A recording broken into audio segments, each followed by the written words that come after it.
This is the Big O Show. This is the Big O Show. All right. How you doing, baby? Doing great, brother. How are you?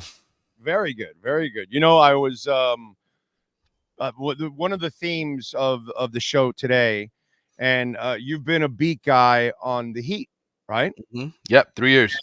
3, I know. And you so you got to know a lot of people in that organization. You've known a lot of those people in that organization for a long time. And so, you know, one of the things that I hate to say it, but karma bit Jimmy Butler in the ass.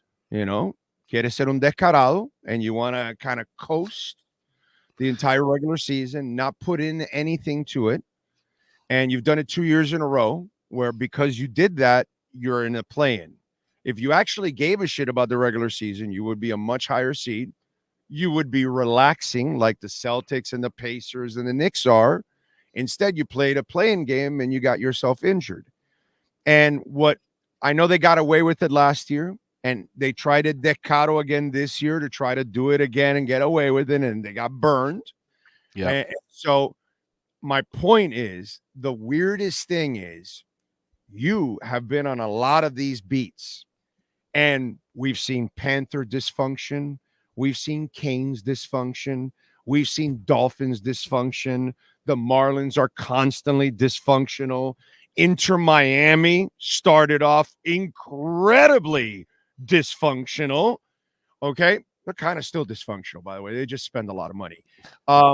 So overall, but in 25 plus years, when Riley took over, have you ever seen dysfunction? No.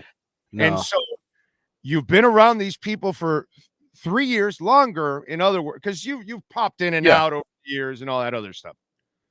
Do you know anybody in that organization that takes 6 minutes off, much less 6 months off? Yeah, it doesn't happen often in that organization at all. You won't work in that organization if you take 6 minutes off, bro. Everybody in that organization is top notch. Yeah. The only guy that takes it off is that guy. Yeah, but that's ultimately Pat Riley and the bed that he made for himself when he said he wanted Jimmy Butler. You get the good and you get the bad. You get the playoff Jimmy who takes you to 2 NBA finals, can't win you a championship because he doesn't have enough around him. But you know, and then you get the other side of Jimmy where you play with fire and you get burned, which is what happened to them this season, you know. And I just think, look, man, he's how old is he now? 34, 30 somewhere in there. Bro. He's done more than his body is just not what it used to be. And when you play that many minutes, you play for Tom Thibodeau before you even come to Miami and you get run to the ground the way that he did. It's minutes. Minutes, okay? Yeah. All right, because a lot of people, they go and time how much he's played in game minutes. Well, it's not that much different than this. No. Did you play for Pat Riley? Did you play for Tom Thibodeau? Do you know what practice is like for these kind of people? Yeah. You know, it's not a what's that called? The country club. Okay. You're going to put in work, bro, in practice. So that's where the wear and tear also comes into, you know? Yeah. And look, man, this run that the Heat have had, like it's going to end unglamorously this year. Right. But I mean, it's been glamorous. But it's been glamorous. It's been glamorous, right? It's been super glamorous. Like enjoy it. Enjoy what it was. And now, you know, you got to kind of start over. You got to find another guy. Jimmy is not Jimmy anymore. You have Bam, who you call the ultimate role player. Super role player. He's a super role player, bro. But he's not a star. Do you call him a star, bro? Really? No, he could be an all-star, but he's not a superstar. Yes. No. He's definitely an all-star. Yeah. He's not a franchise player. He's not a star, bro. He's not.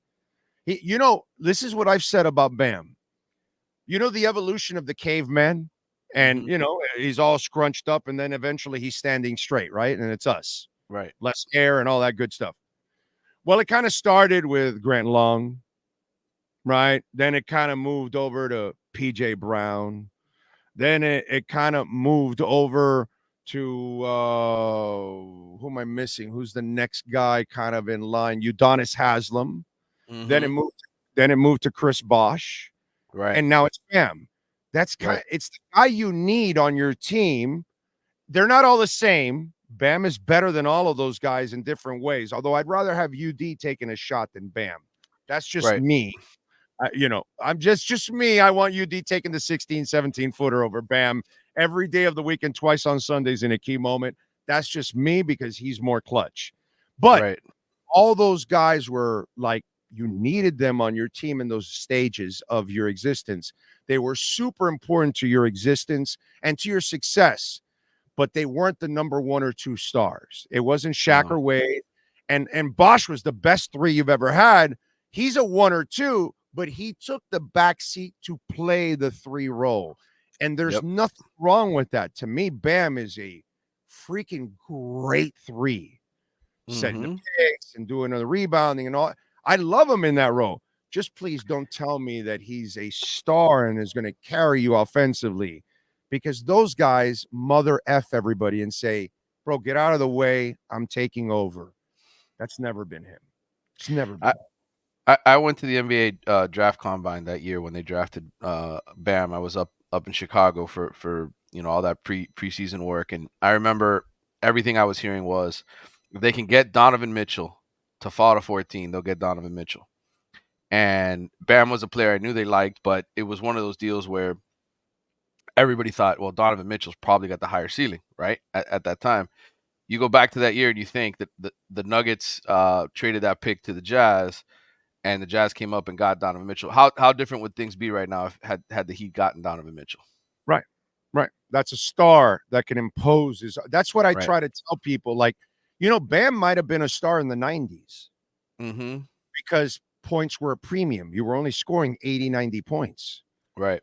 That's where his game would have been incredibly, although there were bigger trees in the middle, that would have given him a ton of problems. But still, I'm just saying his game, like Ben Wallace, Yeah. because his offensive game is actually better than Ben Wallace.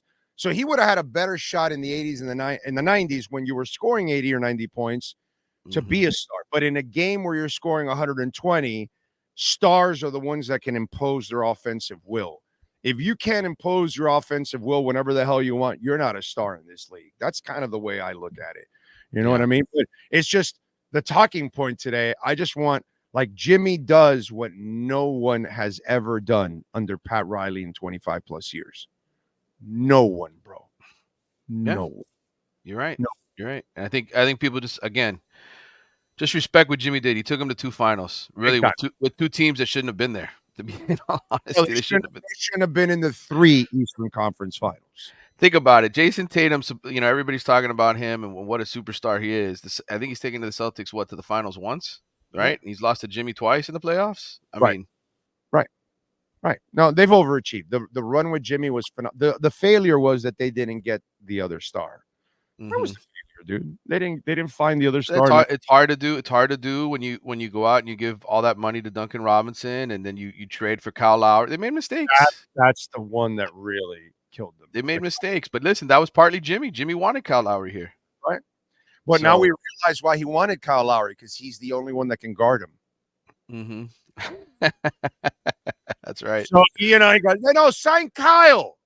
Yeah, Sign yeah. Get him off my ass. Yeah. Yeah, no.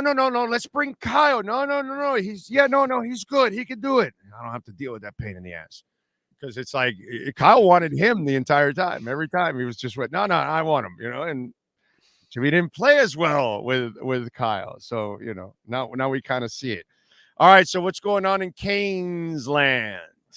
Well, they're busy in the transfer portal, setting, they went this week on Wednesday, met with Damian Martinez, the running back out of Oregon State. He is priority number one for them, I think, as far as offensive players and offensive targets. They want to get Cam Ward, a legit number one running back who's healthy, not coming off of surgery like Mark Fletcher and some of these other guys, AJ Allen are. So, I think Miami's sitting pretty good in this situation. Martinez has already been to Arizona. I think he's going to Kentucky and Mississippi State as well. I think Miami is the team to beat.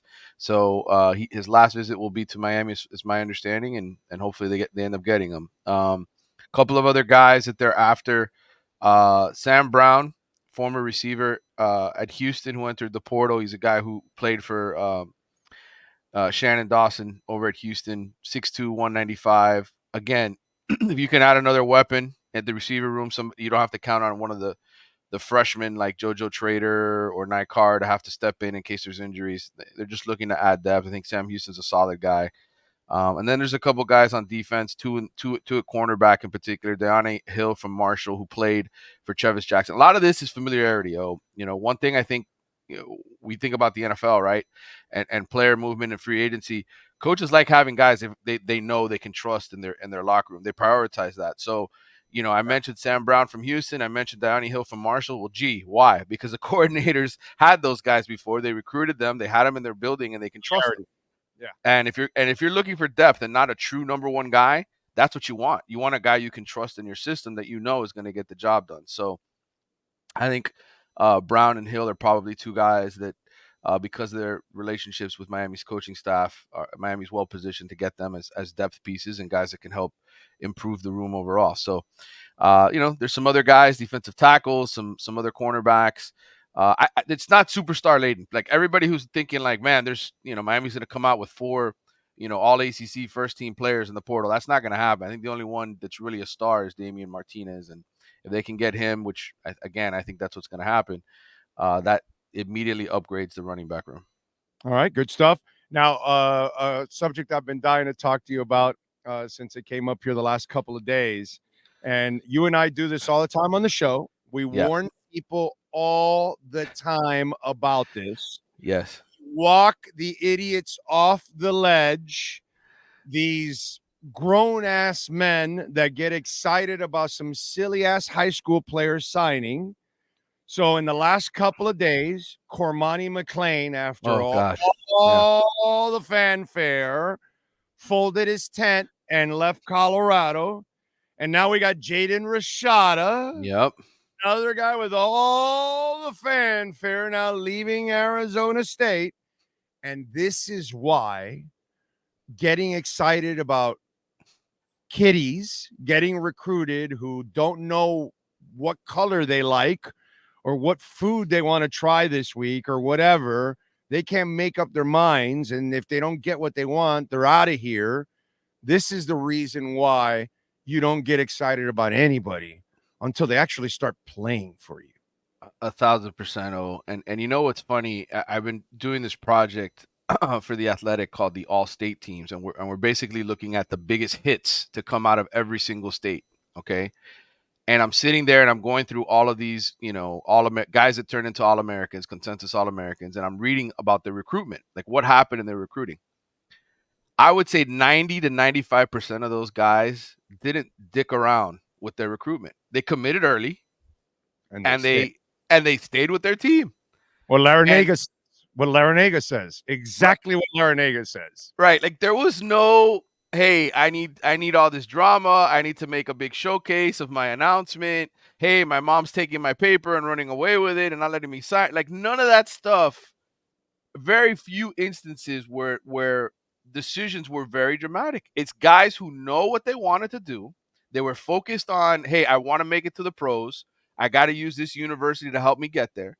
And so it's amazing. I mean, that's one of the biggest takeaways I've had as I've been doing this project, that so many of the guys were committed for a year or 6 months or 8 months before they signed.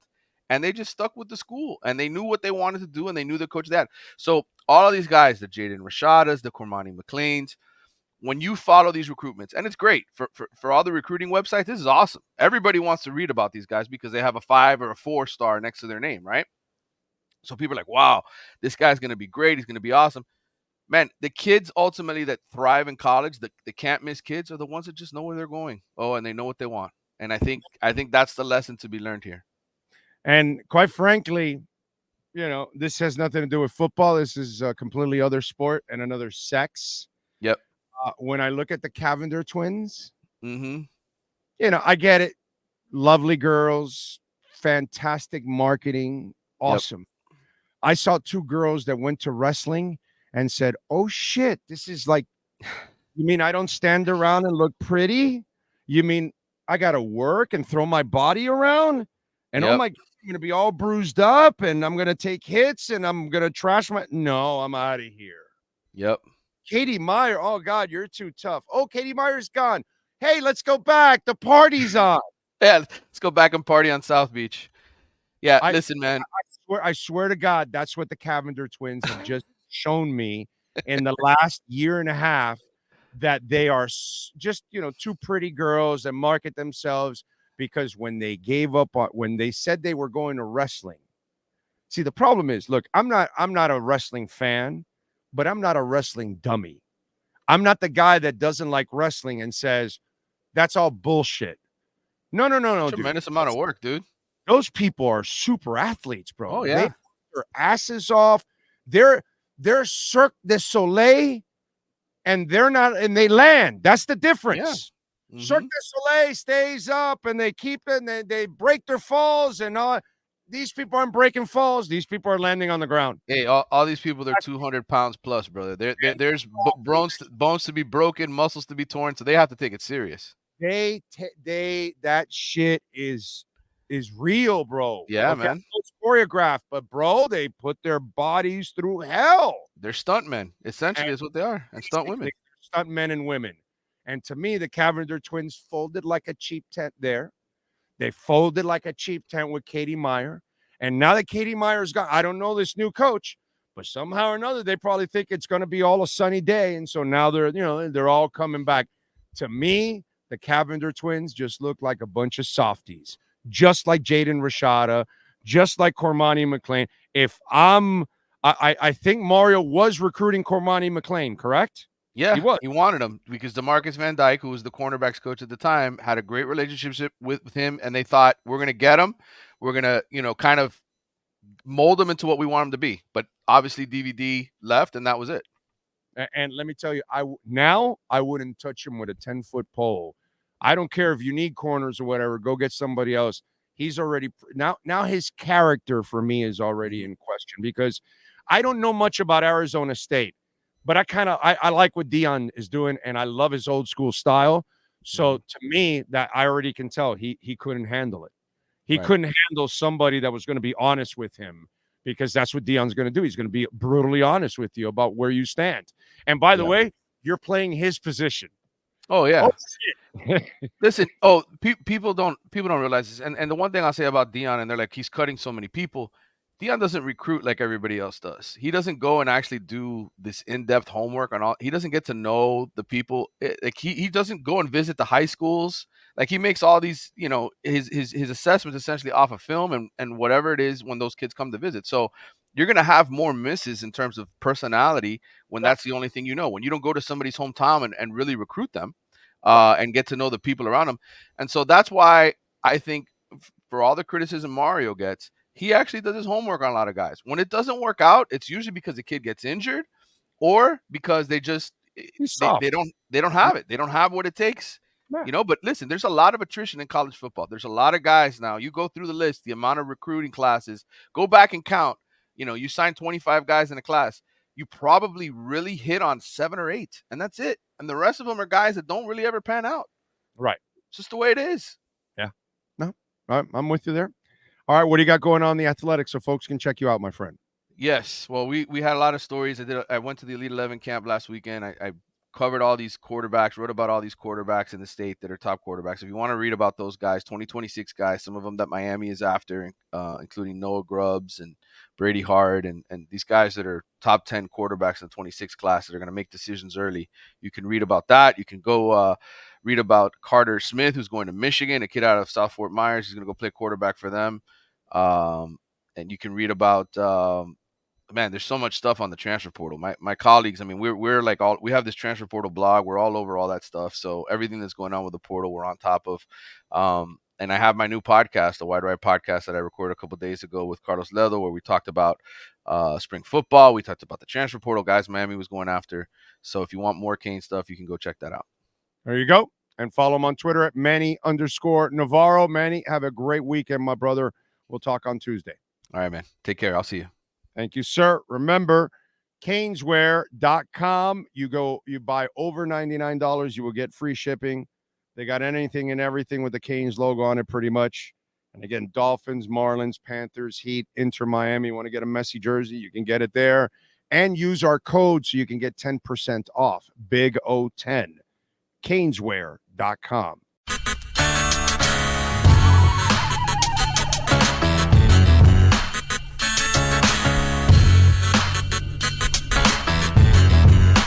This is the Big O Show.